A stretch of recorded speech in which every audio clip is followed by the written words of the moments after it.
Pirates really did collect rainwater in the middle of the ocean, and it wasn't the swashbuckling scene you think. Forget the rum-soaked legends. Survival meant turning storms into lifelines. When black clouds cracked open above the deck, pirates scrambled like engineers under fire, dredging sails into funnels, jamming their own ship to flood the planks, even wringing shirts and trousers into barrels just to trap a few mouthfuls of drinkable water. For a moment, it felt like salvation. But within days, that hard-won treasure spoiled, slimy, bitter, sometimes alive with maggots. What followed was a brutal game against time. Drink foul water, mix it with rum, or face the slow torture of dying of thirst, surrounded by an ocean you couldn't swallow.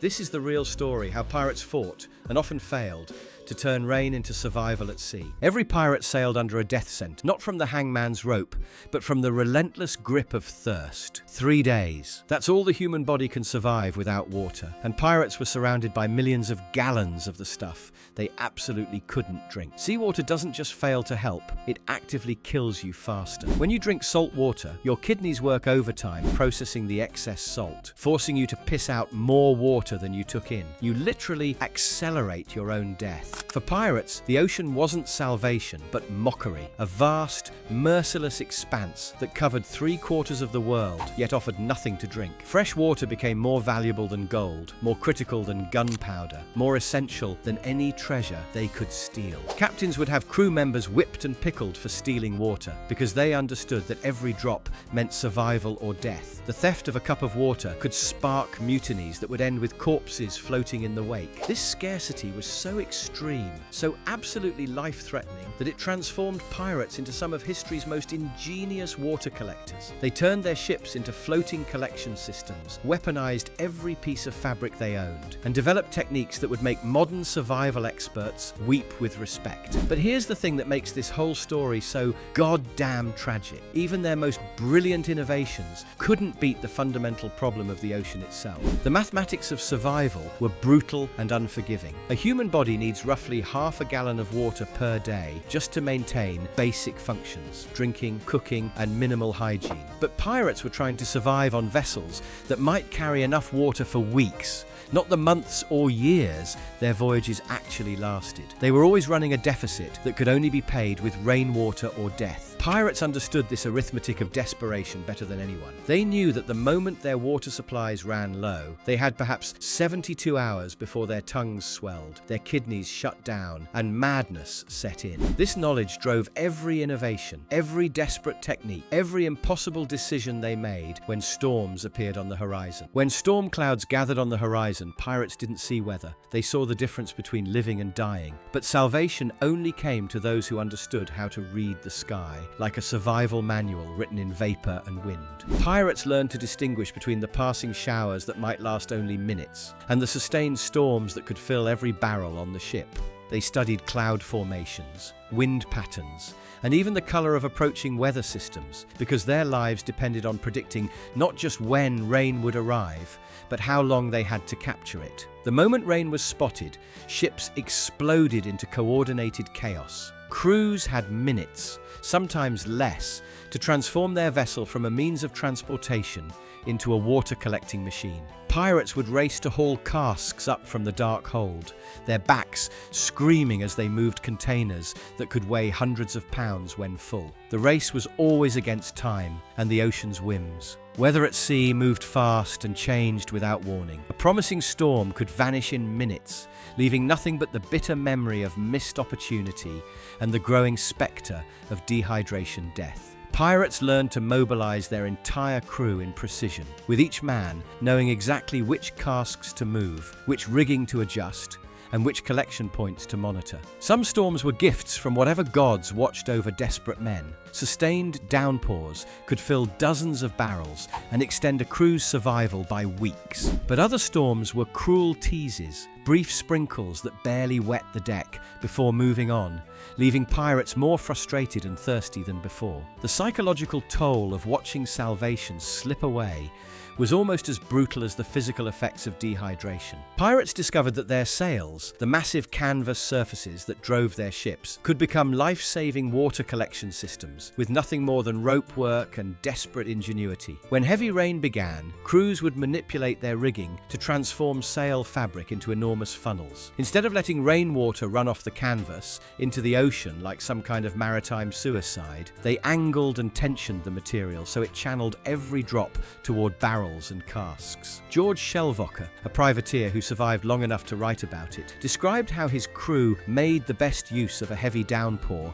by catching what we could of it in sheets, blankets, and so on. They discovered that any large fabric could serve as a collector, either stretched to funnel water directly into containers or left to soak up rain like a sponge before being wrung out. This was engineering born of desperation. Pirates transforming the basic tools of sailing into life support equipment. They proved that survival often depends not on perfect gear, but on seeing new possibilities in what you already own. The most skilled crews could even set up multiple collection points at once, turning their ship into a rain harvesting machine produced hundreds of gallons in a single storm. But sail collection had limits that could prove deadly. Damaged or worn canvas wouldn't hold water, and strong winds often made it impossible to angle sails without losing control of the ship. Every attempt at collection carried risk, forcing pirates to gamble between chasing survival and keeping their vessel afloat in brutal seas. The most ingenious water collection method pirates developed was also the most counterintuitive.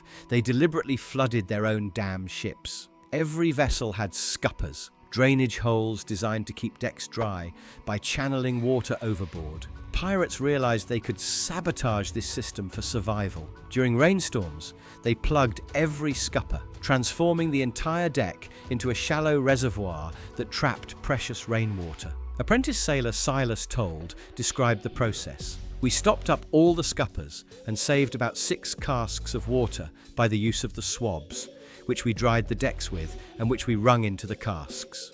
It was backbreaking, filthy work, but it could mean the difference between life and death. Once the deck was flooded, crews used mops and swabs as extraction tools, soaking up pooled rainwater and wringing it directly into barrels. Hands split open from repetition, backs screamed from endless stooping, but coordinated effort could yield massive quantities in a single storm. The beauty of this method was efficiency.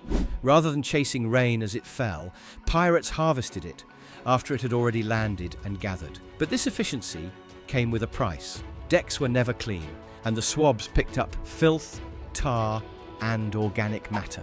The collected water often turned full of mud and maggots. Pirates faced an impossible choice: risk sickness by drinking contaminated water, or risk death by drinking none at all. And when thirst clawed at their throats, quantity always won over purity.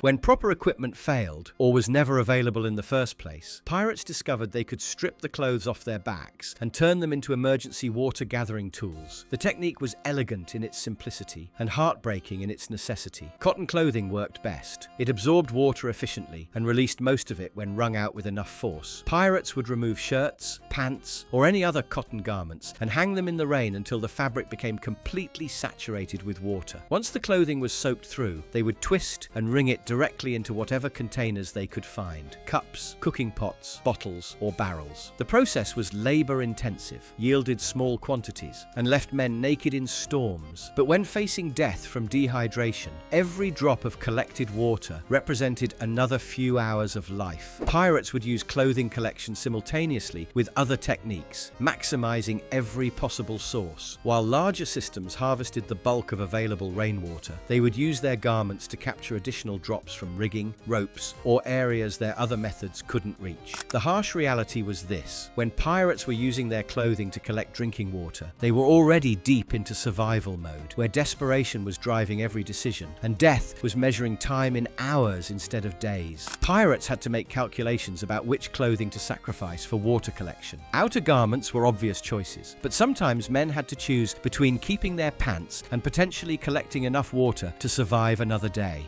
These decisions legends revealed the brutal hierarchy of needs when facing death from dehydration. Here's the cruel cosmic joke that haunted every successful water collection. The moment pirates captured fresh, clean rainwater, they immediately began losing an unwinnable war against contamination and rot. Even perfectly collected rainwater started its transformation into poison the instant it hit storage. The wooden casks essential for holding water were also perfect breeding grounds for every kind of bacteria, fungus, and microorganism that could turn life-saving liquid into death-dealing filth. Pirate barrels were ticking time bombs for contamination, their rough wooden staves and seams crawling with microbes that spoiled water almost as soon as it touched the wood. The contamination problem was made worse by the cask's previous lives. Many barrels had stored other substances, oil, wine, rum, or rotting food. Woody's Rogers learned this lesson when his crew had to haul empty casks ashore by boatloads in order to have them burnt and cleaned in the inside, being oil casks. And for want of cleaning,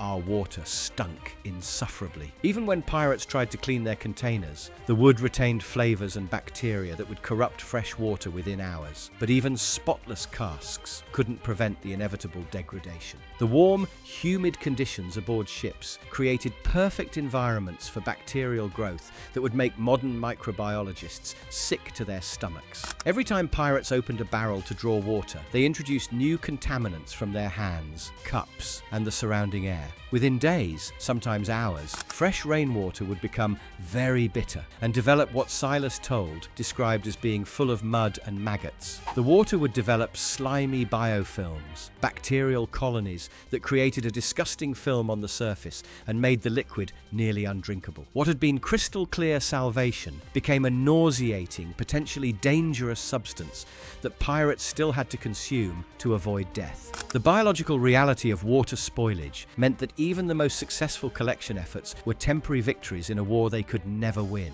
Pirates lived in a constant cycle of collection and degradation, where every storm brought brief relief that was always fleeting. The science behind water spoilage was simple and brutal. Stagnant water in organic containers at warm temperatures creates ideal conditions for bacterial multiplication. Without modern sterilization techniques or chemical preservatives, pirates had no way to prevent the inevitable contamination that would begin within hours of collection. Different types of contamination created different problems. Bacterial growth made water taste foul and could cause digestive issues. Algae formation created slimy textures that made water nearly impossible to swallow. Insect larvae, the maggots that Told described, added both visual horror and additional contamination to already questionable water supplies. Pirates developed techniques to slow spoilage, but none could prevent it entirely. Some crews tried adding small amounts of alcohol to water barrels, which provided limited antibacterial effects.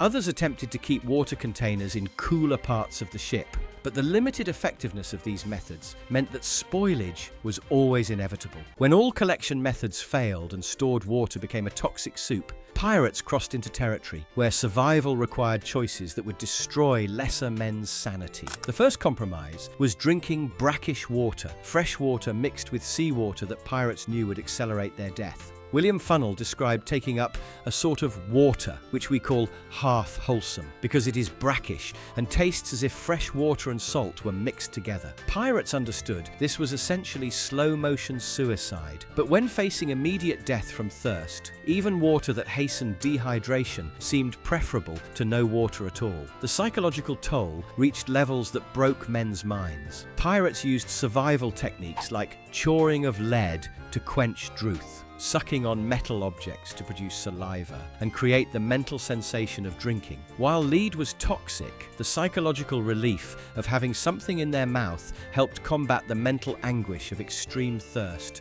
that could drive men to madness. The physical effects of extreme dehydration created a cascade of suffering that modern medicine can barely comprehend.